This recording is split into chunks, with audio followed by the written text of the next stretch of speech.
you will see there's a big button down here, and then on the other side there is a button at the top. You're going to hold that down until you see this slide to power off thing on your screen. You will slide that off, and then your iPad is off. To turn it back on, same thing, press that button down, and now your iPad is turning on. Okay, now let's talk about things like the home screen. So this is what the home screen looks like, but normally when you turn your iPad on first thing, it'll look something like that, or you'll have, whatever your lock screen is. To get to the home screen, all you're going to do is press this button called the home button. And that is true all the time. Even if let's say you're in an app like Notability, to get out and go back to the home screen, we're just gonna press that home button right there. Another thing you're gonna wanna be able to do is to adjust the volume. To do that, there are buttons at the top of your iPad here that you will press to adjust your volume.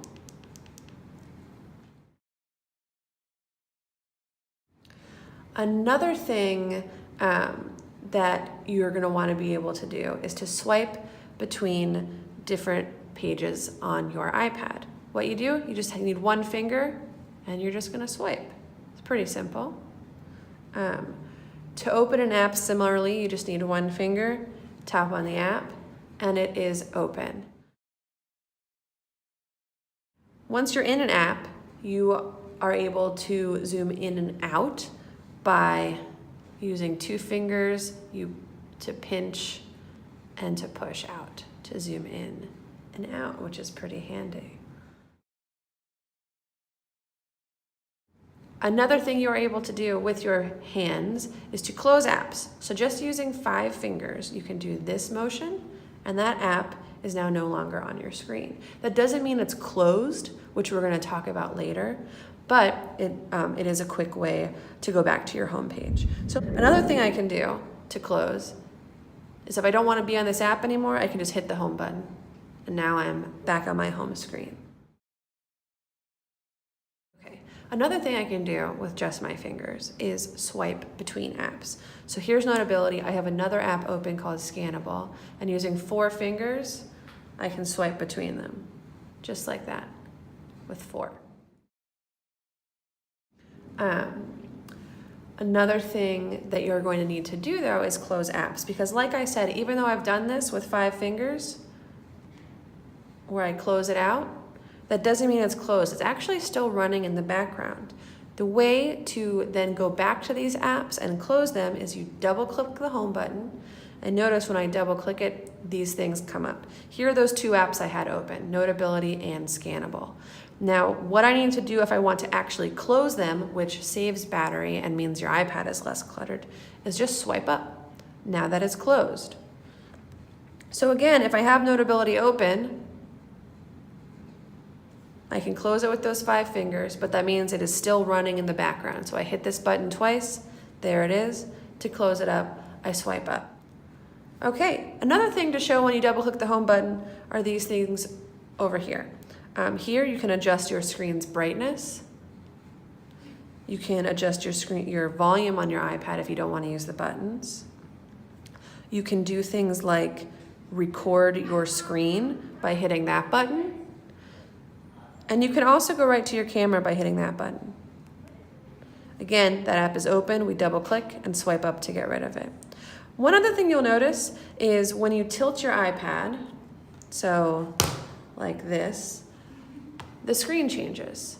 So if you wanted to hold it portrait, you could. If you wanted to hold it more landscape, you also could. But if you want to be able to move your iPad around without that changing, we're gonna double tap the home button again and hit this lock button. That means that no matter how much I move the screen, it might do that, but that means that no matter how much I tilt the screen, it won't change portrait or landscape.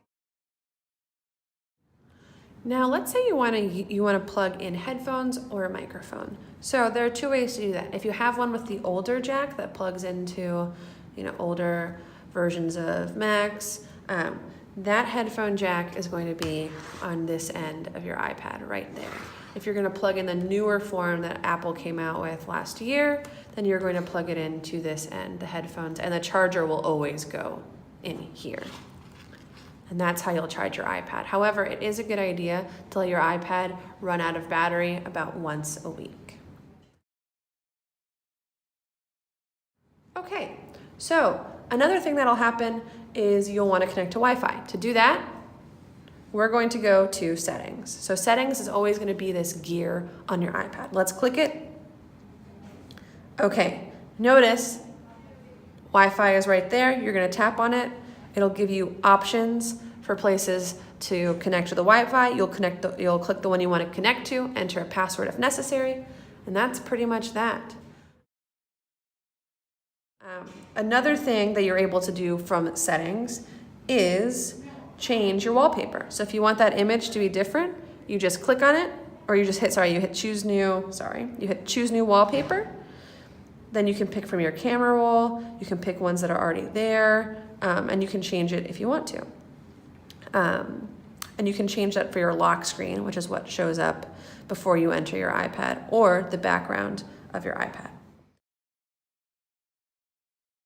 Okay, another thing you can do here is add a passcode. So the iPad, depending on which version you have, you can make it unlock with your fingerprint, or you can make it unlock with a passcode. If you want to unlock with just a passcode, you're going to hit turn passcode on, and it'll prompt you to enter your passcode. It's a great idea so that if you leave it, if a student finds it, they can't just go in and see your stuff. If you want your iPad to unlock with your fingerprint, you're going to tap this, and it'll give you a bunch of prompts for how to make your fingerprint unlock your iPad.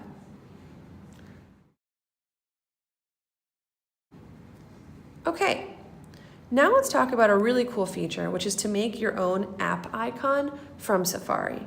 Let me talk about what that means. So I'm going to go to Safari, and I'm going to log in. I want this page to be, I use SIS so much that I want it to be an icon on my iPad. So what I'm going to do is I'm going to hit this share O. It's called the share O. It's a box with the arrow in it.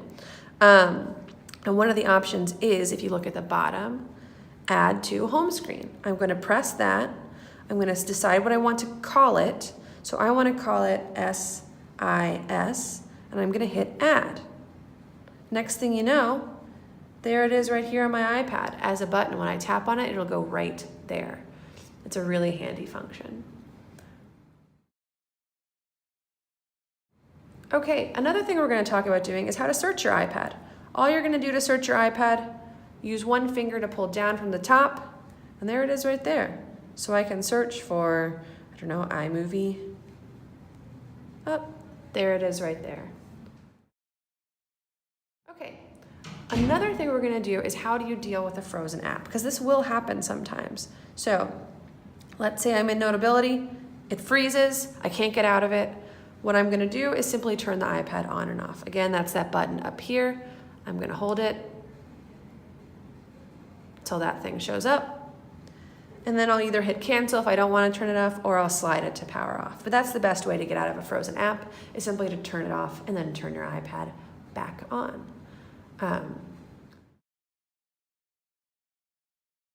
Okay, another thing that's going to happen, the first time you sign into apps, a lot of times you'll get a prompt that says something like,